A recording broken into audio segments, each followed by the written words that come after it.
નમસ્કાર દોસ્તો ચલે હે સાથ મિલકેના આજના એપિસોડમાં આપણે વાત કરીશું હેમાલીબેન સાથે. નમસ્કાર મેડમ. નમસ્કાર સર. મેડમ, તમારી ઓળખ આપવી હોય તો તમે કેવી રીતે આપો? મારું નામ હેમાલી શાહ છે ને સાત સંસ્થા સાથે હું ગયા 15-20 વર્ષથી જોડાયેલી છું ને એડમિનમાં કામ કરું છું. મેઇન એડમિન કામ છે મારું અને એસિસ્ટ કરું છું એકાઉન્ટ્સને પણ. બરાબર છે. હવે ધારો કે કોઈ સાદી કોઈ ઓફિસમાં હોય એકાઉન્ટ્સ એડમિનનો જે રોલ હોય અને કોર્પોરેટ ઓફિસમાં હોય અને કોઈ એનજીઓમાં હોય જે તમારી એનજીઓ છે, બરાબર, તો એમાં ફેર શું હોય? ફેર તો જુઓ સર કે એડમિનનું કામ છે બધી જગ્યાએ ઓલમોસ્ટ સેમ જ હોય છે, પણ એ લાઈક ડિફર કરે છે કે તમે કામ કઈ રીતનું કરી રહ્યા છો. લાઈક તમે એક એનજીઓમાં છો તો એ ટાઈપના કામ હશે, તમે એક હોસ્પિટલમાં છો તો એ ટાઈપની પ્રાયોરિટીઝ હશે, તમે કોઈ ઇન્સ્ટિટ્યૂટમાં છો તો ત્યાંની સ્ટુડન્ટ્સની કે ફેકલ્ટીઝની લાઈક પ્રાયોરિટી હશે, અને એનજીઓમાં છો તો લાઈક અલગ અલગ પ્રોગ્રામ્સ હોય છે તો એ પ્રોગ્રામ લેવલ પર જે રીતનું કામ હોય એ રીતની પ્રાયોરિટીઝ હશે. બરાબર છે. તો એ બધી એડમિનની પ્રાયોરિટીઝ આવે છે. રાઈટ. મિત્રો, આપણે ચલે સાથ મિલકેમાં હેમાલીબેન સાથે વાત કરી રહ્યા છીએ. એડવાન્સ પ્લાનિંગ એટલે જેને આગોતરું આયોજન કહેવાય, એના મહત્ત્વને તમે કેવી રીતે આંકો એડમિનમાં? એડવાન્સ પ્લાનિંગનું બહુ મહત્ત્વ છે સર, કે આપણે જો પ્લાન કરેલું હોય અને પહેલાંથી જ ખબર હોય તો બધી રીતની સર્વિસીસ કે જે બી આપણે હોય બધું વ્યવસ્થિત ને પ્લાન આપણને મળે. કે જે બી કંઈક મીટિંગ્સ હોય કે જે બી કંઈ અરેન્જમેન્ટ હોય પહેલાંથી પ્લાન કરેલા હોય, તો બહારથી કંઈક લાવવું હોય કે ઇન હાઉસ કંઈક આપણું કામ હોય તો એ બધું પહેલાંથી સપોર્ટ સ્ટાફને બી આપણે ઇન્ફોર્મ કરેલું હોય તો એ રીતના એ લોકો એમના ટાઈમથી આવીને બધું વ્યવસ્થિત કરી દે. તો એ એક એડવાન્સ પ્લાનિંગની આપણી મહત્ત્વ છે. બરાબર છે. હવે ઘણીવાર બધું પ્લાન કરેલું હોય, એડવાન્સમાં બી સરસ રીતે કર્યું હોય, પણ છતાંય પરિસ્થિતિ આપણી કાબૂમાં ના હોય એવી પરિસ્થિતિ પણ ઊભી થઈ હોય અથવા કોઈક નવી ચેલેન્જ આવી હોય, તો એને તમે કેવી રીતે કાઉન્ટર કરો? હા, તો એને બી થોડુંક આપણી રીતે આપણે પ્લાન કરીને, લાઈક ઇમરજન્સીમાં કંઈક કામ આવી ગયું છે કે કંઈ બી આજે મીટિંગ છે કે કંઈક અરેન્જમેન્ટ ઇમરજન્સીમાં કરવા પડે છે, તો એ રીતે આપણે ઓલમોસ્ટ ક્યારેક થતું હોય છે. તો આપણે એ રીતે ક્યારેક ના હોય સપોર્ટ સ્ટાફ ને પછી આપણે બી દોડવું પડે થોડુંક, કે કંઈક લાવવું કરવું હોય કે કોઈને કંઈક બોલાવવા હોય તો એ થોડુંક એમાં દોડાદોડીવાળું કામ થઈ જાય છે, બટ અધરવાઇઝ થઈ જાય છે. બરાબર છે. તમારો 14-15 વર્ષનો અનુભવ છે, આમ એકાદ કિસ્સો કોઈ હોય જેમાં તમે ચેલેન્જને બહુ સરસ રીતે પાર પાડી હોય એવો કોઈ યાદ આવે? યાદ આવે છે સર.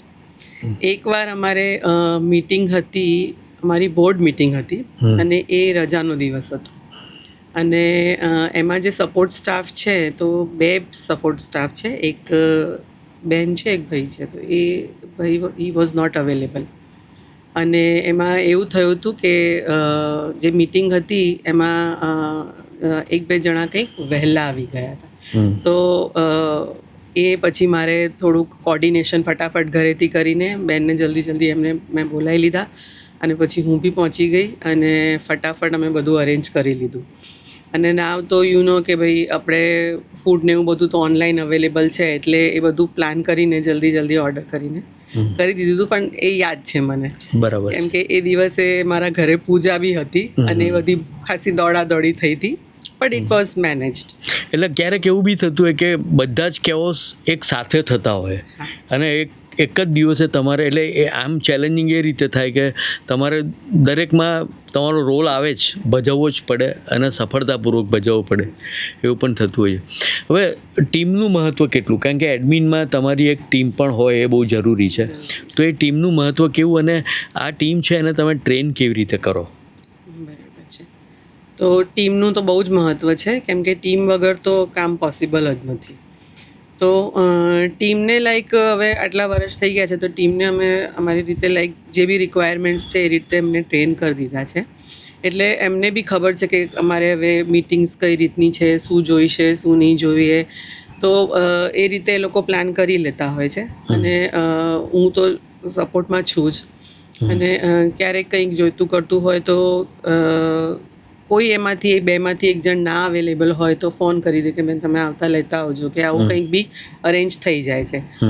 તો એ મેનેજ થઈ જાય છે. બરાબર છે. હવે તમારું એડમિન જે છે એટલે એનજીઓમાં તો તમારે એવું પણ થતું હશે કે મોટાભાગનો ફિલ્ડ સ્ટાફ હોય જી. અને તમે ઓફિસમાં હો. જનરલી એવું હોય છે કે જે સ્ટાફ હોય અને એડમિન એ લોકો ઘણી બધી વાર સામે હોય છે, બરાબર છે. એટલે એટમોસ્ફિયર અલબત્ત ઓફિસનું એટમોસ્ફિયર કેવી રીતે ડેવલપ થયું છે અને હાયર અપ્સના કેટલા ઇનપુટ્સ છે એના માટેના, એ કોર્ડિયલ રિલેશન્સ રાખવા માટેના, એનું પણ એક મહત્ત્વ છે. તો તમારે ત્યાં એ કેવા પ્રકારનું છે? કારણ કે જનરલ એવી ઇમ્પ્રેશન હોય છે કે જેમાં એડમિન એ એક પાવર સેન્ટર હોય એવી રીતે વર્તતું હોય છે. હા, તો એના માટે અમારે કેવું છે સર કે લાઈક મીટિંગ્સ અમારા ત્યાં ઘણી બધી મીટિંગ્સ ફિલ્ડ લેવલ પર ને બધી બહુ જ થતી હોય છે. તો કોઈક વાર એવું કેઓસ થઈ જાય છે કે આજે બે પ્રોજેક્ટ્સની મીટિંગ છે તો કેવી રીતના મેનેજ કરીશું. તો થોડાક સ્ટાફને, એક ફિલ્ડ સ્ટાફ જે એક ગ્રુપ છે એમને એક રૂમમાં અરેન્જ કર્યા, બીજાને બીજા રૂમમાં અરેન્જ કર્યા. હવે અચાનક ક્યારેક મીટિંગ થઈ ગઈ હોય તો બધાને આપણે ચાય ને બધું જ સર્વ કરવાનું હોય તો એ રીતનું પછી પ્લાન કરીને ને થઈ જાય છે કોઈક વાર chaos, but it is manageable. થઈ જાય છે. અમે લોકો હવે બધા એક સાથે કામ કરતા હોઈએ બધા વર્ષોથી તો મેનેજ થઈ જાય છે. બરાબર છે. મિત્રો, આપણે ચાલે સાથ મિલકેમાં વાત કરી રહ્યા છીએ હેમાલીબેન સાથે. મેડમ, એક સવાલ એવો થાય કે આ જે સ્ટાફ છે જેને ક્યારેક તમારે ડેટા કલેક્શન માટે ને એના માટે ટ્રેન પણ કરવો પડતો હોય, તો એ કેવી રીતે ટ્રેન કરો તમે એમને, અને એને સમયસર તમને બધો જે ડિટેલ્સ એમની પાસે મંગાવો છો એ મળી જતી હોય એવું પણ હશે? હા, એ બધું તો મેનેજ થઈ જાય છે. બરાબર છે. રાઈટ. અચ્છા, તમે કોઈ એક કોર્પોરેટ ઓફિસમાં કામ કરતા હો,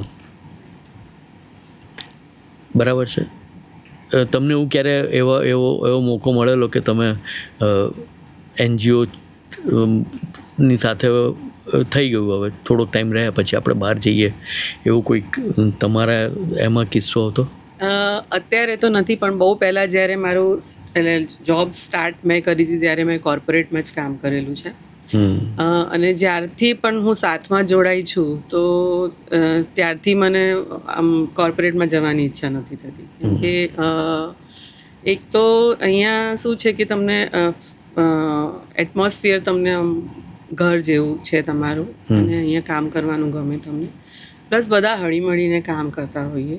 એવું નથી કે તમારી ઉપર બધું જ નાખી દીધું કે ના આજ તમારી ઉપર કે આ તમારે જ કરવાનું છે, એવું નથી. સપોર્ટિવ હોય છે બધા. અને મારે લેડીઝ માટે એનજીઓમાં ઘણું સારું છે. એ તો મેં અહીંયા સાથમાં બી જોયું જ છે કે અમારે કોઈ બી જાતની લાઈક ઘરે બી કોઈ પ્રોબ્લેમ હોય તો અમને ટાઈમિંગ્સ માટે બી અમારે કોઈ દિવસ અમને પ્રેશર નથી હોતું. કામમાં બી અમે કામ જોઈએ, કામ તો કરવાનું જ છે, એના માટે જ આપણે જઈએ છીએ. પણ એ કામ થઈ જાય તો એના પછી તમને કોઈ એવો પ્રેશર નથી. એટલે એ રીતનું એનજીઓમાં કામ કરવાનું. બરાબર છે. હું તો હવે અત્યારે કોર્પોરેટમાં વિચારતી નથી. બરાબર છે. આમ સેટિસ્ફેક્શન કેવું મળે તમને કે એનજીઓમાં કામ કરતા હોય એમાં? બહુ સેટિસ્ફેક્શન. કામ પ્રત્યે બી લાઈક કામ તો હોય છે જ બધી જગ્યાએ, આપણે કામ કરવા જ જઈએ છીએ. તો કામમાં બી તમને સારું લાગે છે અને જોબ સેટિસ્ફેક્શન છે. બરાબર છે. એટલે અમારા ઘણા બધા જે શ્રોતા મિત્રો છે એ યુવાન શ્રોતા મિત્રો છે, કોલેજમાં ભણી રહ્યા છે એ લોકોને તમે શું કહો કે આવી કોઈક એટલે સેવા પ્રવૃત્તિ જે છે એનું મહત્ત્વ કેટલું છે લાઈફમાં? એનું સારું એવું મહત્ત્વ છે. એટલે યુવાનોને આજકાલના જોયા છે મેં, એમ તો એ લોકો કરતા જ હોય છે, પણ એટલે કરવું જોઈએ. હમ. અને મને એવું લાગે છે બરાબર કે છે. આજકાલના જે યુવાન છે કમ્પેરેટિવલી પહેલાં કરતાં અત્યારના જે યંગ બોયઝ એન્ડ ગર્લ્સ છે, ઝેનથી. જેન્સી, રાઈટ, તો દે આર સપોર્ટિવ, યસ. અને કન્સર્ન ઓલ્સો. કન્સર્ન્ડ ઓલ્સો. અને એમને જો ક્યાંક ક્યાંક એવું લાગે કે થોડાક સમજાયા હોય તો વધારે સરસ રીતે એમની સાથે કામ થઈ શકે. થઈ શકે છે. બરાબર છે. બરાબર છે. આજથી 5 વર્ષ પછી જી. તમે ક્યાં જુઓ છો તમારું જે એડમિન છે એનું જે એક્સપાન્શન છે અથવા એનું કંઈક મોડિફિકેશન્સ કે એવું, અને ધારો કે ઘણા બધા એમાં હવે એઆઈનો ઉપયોગ પણ થઈ રહ્યો છે, તો એમાં તમે ક્યાં વિચારી રહ્યા છો કે કેવી રીતે હશે પોઝિશન્સ? તો એટલું બધું અમારે કંઈ ઇફેક્ટ નહીં થાય એઆઈની. હા, નો ડાઉટ કે ધીમે ધીમે સારું એવું ડેવલપમેન્ટ બી એડમિનમાં થઈ રહ્યું છે, અને અમે અમારી રીતે થોડા ચેન્જીસ બી લાવતા હોઈએ છીએ, અને આઈ બિલીવ કે સારું આગળ કદાચ વધારે સારું રહેશે. બરાબર છે. એટલે એનો એસિસ્ટન્સ વધારે સારી રીતે અને ઇફેક્ટિવલી અને થોડું એફિશિયન્ટલી વધારે કામ થઈ શકશે. બરાબર છે. ખૂબ સરસ મેડમ, તમે તમારી જે જર્ની છે એની વાત કરી, અને એડમિનનો રોલ કેવો હોવો જોઈએ અને કેવી રીતનો છે તમારે ત્યાં એની વાત કરી. હું રેડિયો અલજોથી આપનો આભાર માનું છું. ધન્યવાદ. Thank you.